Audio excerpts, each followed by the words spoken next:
Membres du syndicat des magistrats du Tchad, SMT, et ceux du syndicat autonome des magistrats du Tchad, SIAMAT, observaient depuis plusieurs semaines une grève sèche et illimitée sur l'ensemble du territoire national.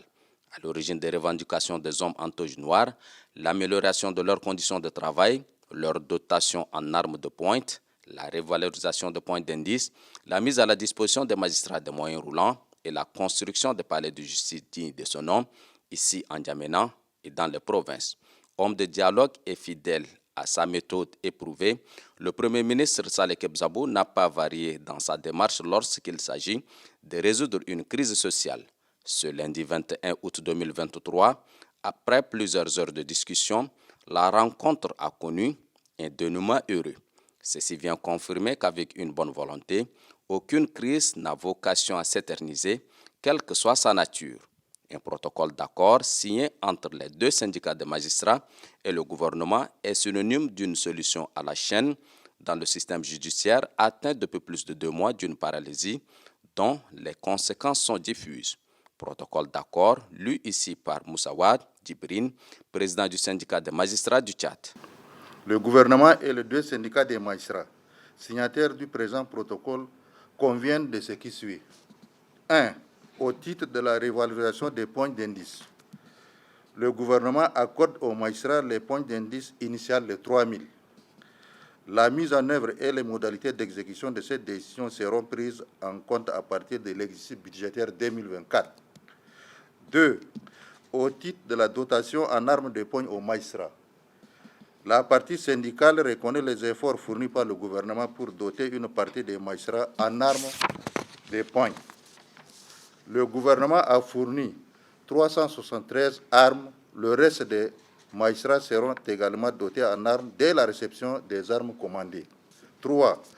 Au titre de la construction d'un palais de justice à N'Djamena et dans les provinces, les parties conviennent du lancement de la construction du nouveau palais de justice de N'Djamena dans les meilleurs délais.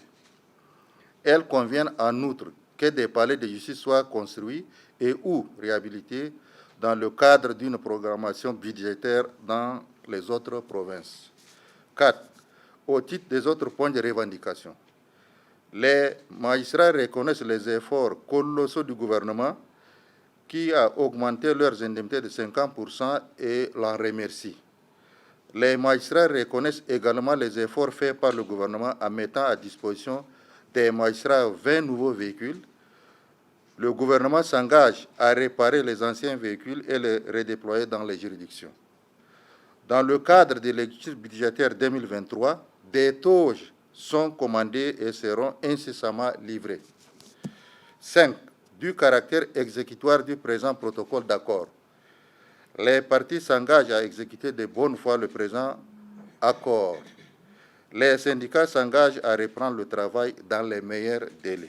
Ce dénouement de cette crise qui a duré plus de 2 mois est un aboutissement pour lequel Bruno Takoua, président du syndicat autonome de magistrats du Tchad, exprime sa satisfaction.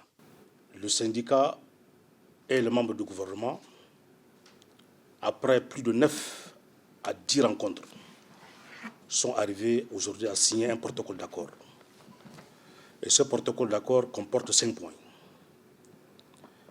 De tous ces titres, le gouvernement s'engage à accorder aux magistrats à revaloriser le point d'indice à 3 000. Et le gouvernement s'engage également à résoudre progressivement les autres points de revendication. Et le syndicat, aujourd'hui, tient cet accord comme un succès. Dans les heures qui suivent, les responsables de ces deux syndicats de magistrats repartiront vers leurs bases respectives pour une reprise rapide de travail dans l'intérêt des justiciables.